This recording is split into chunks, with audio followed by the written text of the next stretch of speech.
What is up, everybody? How is it going? Austin Prechtelevate Performance, coming at you live. Happy Friday, TGIF, everybody. The days keep going, the weeks keep going. What is it? The days are long, but the years are short, right? It just seems like every week goes by that much quicker than the last. But today, I'm going to be doing a really quick live. So as you were tuning in, let me know how your day is going. Hashtag replay if you guys are watching this at a later time so that I know you saw it. Hope you're having a good day so far. Let's jump into this. Jessica's looking at me funny because she just got in and she. Anyways, hope you guys are having a good day so far. Let me know how your day is going. Give this video a like, helps with the algorithm, helps other people see it. But we're going to jump into things in just a second. And today, we're going to be talking about why doing a ton of cardio, not eating enough food, typically kind of what I like to deem the burnout route, is doing more harm than good when it comes to either weight loss or fat loss for your journey, if that's what you're working towards. And I'm going to go over why really quick. I got like 5 or 6 points that I want to kind of touch on as to why you're kind of messing yourself up in the long haul just for some like short term kind of like success, right? So, and at the end of the day, it's not really success if you gain it all back in the first place or at the end of the day. So, we're going to talk about that because a lot of people, just in preparation for New Year's, because New Year's is coming up, a lot of you probably aren't going to listen to me and might end up waiting until New Year's to start your goals, and that's okay if you are doing that. Something is better than nothing, better late than never, right? So, if you're starting and you're planning on doing something for New Year's, keep this stuff in mind because so many of you are probably going to try and go the burnout route because you're going to try and do what other people are trying to do. You're going to see things online. You're going to try and, mimic it or imitate it or copy it and things like that. And a lot of people go the burnout route. And because they go the burnout route, they burn out and then they quit and they don't ever actually finish their goals. And I don't want that to happen to you. So, why is the burnout route not the way to go? Why is doing a ton of cardio? Why is doing a ton of cutting your calories like crazy, not eating a lot? Why is that actually going to stop you from losing more weight in the long term? Okay? Because who here has done that before in the past? If you've ever tried doing a weight loss journey in the past, you've probably done something where you're just like, I'm only allowed to have like salads today, or I'm only allowed to have like a little bit of fruit, or I'm only allowed, you cut your calories back a lot because MyFitnessPal told you to, or because, you're just like, well, if I eat less, I'm going to lose weight faster, right? If I do more cardio, I'm going to burn more calories, right? And I'm going to eventually, I'm going to lose more weight a lot more quickly, right? That's true in the short term, but in the long term, no, not so much. It's probably going to set you back because of these reasons. One, going the burnout route, dropping your calories drastically, doing a shit ton of cardio, especially if you're a woman, right? Especially if you're a woman. I work with primarily women and a lot of moms, and so it's one of those things like women's hormones.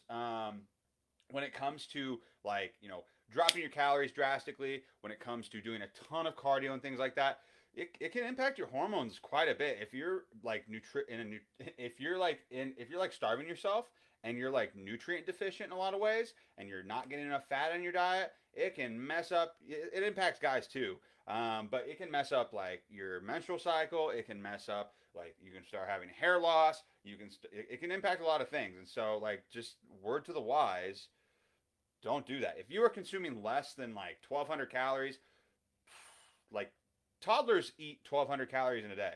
You realize that, right? Like you are probably much bigger than a toddler. You're probably much bigger than a toddler. We all are. That's why we're adults and not, we're not like 3 feet tall. So it's one of those things like just keep that in mind. Like if you're consuming 1,200 calories or less, even if you're consuming less than 1,500 calories and you're not like over the age of like 65 or like you're not really, really short, like you're messing up. You should not be doing that. You should not be, under consuming that much. So, because you mess yourself up. Another reason, if you just like drop your calories like crazy and you just start doing a ton of cardio, that's just begging your body to get rid of muscle. That's just begging your body to lose a ton of muscle in a short period of time. And guess what happens when you lose a lot of muscle really fast?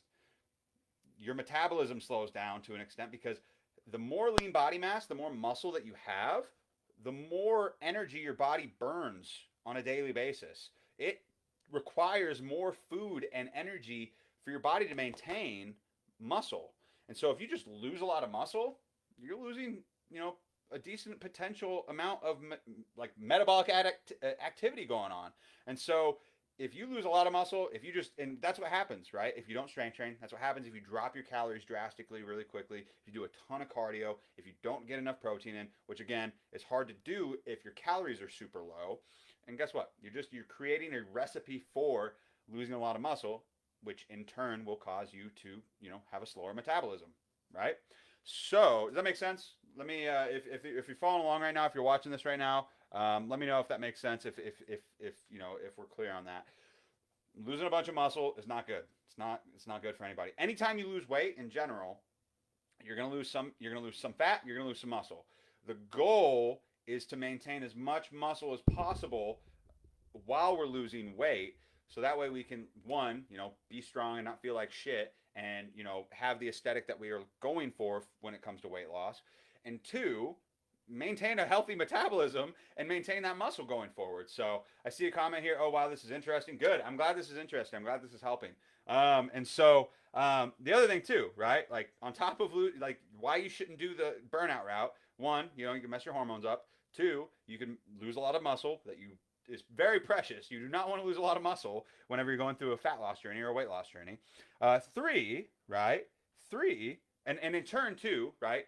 Maintaining muscle long term allows you to lose more fat in the long term. It allows you to burn more calories in the long term. So really focusing on building muscle while either maintaining your current weight or losing weight is really, really important. It's going to help you get results faster in the long term. Okay. Number three, mindset wise, the mentality to go through an ass load of cardio, doing like an hour of cardio every single day, and like being on like less than 1,500 calories a day, freaking miserable. Freaking miserable. Oh, what's up, Lonnie? How's it going? I didn't realize that was you. That's cool. Nice. Miserable. Freaking miserable. You'll be like you'll be exhausted all the time. You're mentally drained. You're like, oh, I can't eat anything, and I'm sad now because I can't enjoy my time with my family or go out to eat, or like, I'm starving all the time. I'm so damn hungry. Like I feel like shit, and I'm doing all this cardio and burning all my energy, and I'm just like, you're gonna be exhausted. Physically, you're gonna feel drained. Mentally, you're gonna feel drained. Guess what happens whenever you're like having a bad fucking time during your weight loss journey? You're gonna quit. Like nobody wants to go through that shit. And like a journey like that's not sustainable. So it's not sustainable, right? So you're gonna quit. Why would you start something that you're not gonna be that you're not gonna be able to finish, right? That defeats the purpose of doing it in the first place. So focusing on sustainability is key at the end of the day. But that's another reason why you shouldn't go that route, is because you're gonna be miserable. You're probably gonna quit. Like 90, I don't even fucking know. Like a shit ton of people quit, and the reason that they quit, like for New Year's even, like it's like 80 to 90% of people who start a New Year's resolution quit by February. They quit by February. That's only like 4 or 5 weeks, and they quit. You know why? Because they do it the wrong way. Their game plan going into it is wrong. It's not sustainable. They're gonna quit because it's miserable, right? It's miserable. Okay. Another thing, and I just kind of said it, right? You're tired, you're going to feel exhausted, you're going to be low energy, you're going to be cranky, you're going to be moody, because your body is like starving, and not in like in a slow sustainable way, right? Because anytime we lose weight, we're technically starving ourselves in a controlled manner, but you're going like full speed ahead, like your body's like, what the hell is going on? Like and there's no and so there's not really anything like, there's no technically like such thing as like starvation mode. I see that a lot. I see people talk about that a lot. It's not really starvation mode. It's just your body's like it's called metabolic adaptation, right? Your body is going to slowly, typically it slowly adapts to your caloric intake if you do a slow and steady calorie drop, and incorporating cardio over time, even though you might not it's into your plan as you go along, and that allows you to lose a lot more weight, because you've just kind of like elongated your wiggle room for weight loss. But if you're just like from the get-go, you're like, day one, baby, 1,200 calories, hour cardio, I hate myself, I'm gonna crash myself into it and burn. Like that's what it is. You're like, oh, look at all this like really nice like weight loss for wiggle room that I've got going on right now.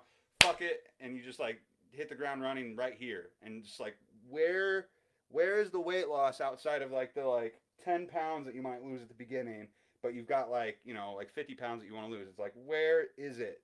You're like fucking yourself from the beginning, right? We don't want that. We don't want to do that to ourselves. Um, and so that's the thought process behind it, is because metabolic adaptation. You're like rubbing yourself into the ground. You don't want to do that, right? So the other thing too, and so that's leading to my last point that'll leave you guys with, is your metabolism. It adapts over time. It's not fixated. It's not this fixated thing. Your metabolism is also not broken. It's probably just adapted to a really low caloric intake and a high cardio load um, that you've been putting yourself through. And so when you do that, you plateau. You plateau a lot quicker. You plateau so much faster than you would have if you would have gone the slow and steady route. And because you plateau so much quicker, because your metabolism adapts to this like low caloric intake, high cardio load, um, you know, burnout route that you're going, you have nowhere else to go. You can't lose any more weight with where you're at right now, and you're going to be miserable the whole time. And guess what? That spells disaster basically, and that spells people quitting on their journey. And then they do, and then they gain it all back because they are upset with themselves because they couldn't maintain this unsustainable thing in the first place, right? And when that happens, guess what? You're going to gain a lot of weight. You're going to gain a lot of weight if you quit, if you just like say fuck it and you quit and you stop doing your burnout route that you just did, and you immediately just like start eating again like you had been before. Guess what? Your metabolism's so adapted to that low caloric intake that if you like eat a ton of food, if you eat like a lot more food, all of a sudden you stop working out and you stop doing cardio, you stop doing all those things, you're gonna blow up like a balloon, right? That happens that's what's happening. That's why that's happening, because no matter what, and if you do that, and if you don't do it the proper way, what ends up happening is exactly what I just laid out. And so for somebody who is going the burnout route right now, and you're doing it right now, and you're like, what do I do, Austin? Like, you just told me that I'm doing all this stuff wrong, but you're also telling me if I quit doing the wrong thing that I've been doing, that I got myself into this hole with, I'm gonna gain a bunch of weight. Like, what do I do? And this is where the solution comes in. What's up, Jess? What's up? Yes, absolutely. And guess what? That's where the reverse diet comes in. That's where reverse dieting comes in. And what a reverse diet is basically just readapting your metabolism slowly over time to a higher caloric intake, less cardio, and your body is happier at that place. It finds that homeostasis again. Truth be told, anytime you reverse diet, most people will gain like anywhere. The goal is to kind of keep it between like 3 and 5 pounds, like to try and not gain more than that. Sometimes people lose weight whenever they start reverse dieting because their body's like, holy shit, thank you for stopping this like stressful environment that you put me in. Some people do lose weight during a reverse diet. I've seen it happen. A lot of times people actually gain like 3 to 5 pounds. And so preparing your psyche, right? Preparing your mind to be able to actually, be okay with gaining 3 to 5 pounds in the short term, so that way you can readapt your metabolism to a higher caloric intake. You can adapt your body and your metabolism back to like a lighter cardio load, so it's less stressed out, and so that way you can actually start to lose weight the sustainable route. So you can actually start to, you can after you get to the end of your reverse diet, you got a lot more food, you got a lot more energy, you're feeling a hell of a lot better, your mindset's better, your relationship with food is hopefully better after that point, and then that's where the real work can actually begin. To utilize all that wiggle room that you just built back up, because you're in the dirt right now, you have nothing, you have no wiggle room at all. So built a reverse diet basically builds that back up, and now we're sitting pretty, we're happy, our mindset's good, our body's feeling good, our metabolism's like all cylinders, it's like a roaring furnace, and then we can start to slowly utilize that wiggle room over time to lose weight and lose a lot more in during that period of time. That's where a reverse diet comes in. So if you're somebody right now and you're stuck in this burnout route like cycle, and you're like, shit, like I don't want to gain a shit ton of weight, don't reverse diet, gain a tiny bit of weight, and set yourself up for success for the long term. But just the truth of the matter, and I've noticed this. So typically, so if you've been doing the burnout route for like a year, right, or like 6 months or 3 months or whatever it may be, a lot of times a good general rule of thumb is, it may take, the same amount of time to actually reverse diet and to undo the damage that you have done. Just the reality of the situation. At the end of the day, you're not going to care how long it took you to get there. You're just going to be glad that you got there. But if you've been burnout routing for a year now, it could take a year. It could take a year for you to like completely fix yourself. I don't think it will, but you know, if you've been doing it for, you know, a month, it might take a month to undo what you've done to yourself. If you and what something I have noticed though is that, you know, women for whatever reason bounce back a lot quicker from reverse dieting. Like they, you know, their metabolisms don't get as like as messed up for as long, thankfully, which is good. So that's some good news there. Again, everybody is different though. Everybody's journey is their own. I've had some women that bounce really quickly back from reverse diet, and they're like, shit. Like after like less than a month of it, they're like, even though that they were doing the burnout route for like 6 months to a year or 2 years, they're like, all right, cool, we're in business, baby. Let's go. Let's lose some weight. And there's been times where, you know, it's taken like 3 or 4 months for them to, you know, get the full benefits of a reverse diet. So it just really depends on you and your person and your body and like, you know, how much muscle you have, like how resilient your body is to these things. Like it just really depends, and you won't know until you actually do it. But just have an open mind. Prepare your psyche for the fact that you're probably gonna have to gain a little bit of weight if you've been burnout routing like crazy, right, for a long time. But know that it's gonna pay off eventually, right? So that's all I got for you guys today. I hope that this was helpful. I hope that this was useful. I hope that you learned something. If you did, drop your number one takeaway in the comments down below. Hashtag replay so that way I know that you saw it if you're watching this at a later time. Please give this video a like. Helps other people see it. Tag somebody in the comments if they, or share it. Share this video if you feel like they would get value from it. If you feel like, you know somebody right now that's like trying to lose weight, but it's not happening, and they're like stalled out and they're plateaued, but they're like burnout routing themselves in with the cardio, or like, you know, not eating very much and things like that, because this video could help them actually reach their goals. This video could help them, you know, realize what they're doing wrong and get them on the, you know, on the right path to doing the right stuff that they need to do. And if you're confused about this at all, just send me a message. If you're confused about this and you want more info about how to do this stuff, or you're interested in, you know, working together, feel free to send me a message. I'd be happy to help. That's all I got for you today. Have a damn good weekend, and yeah, I'll talk to you all later. Bye, guys.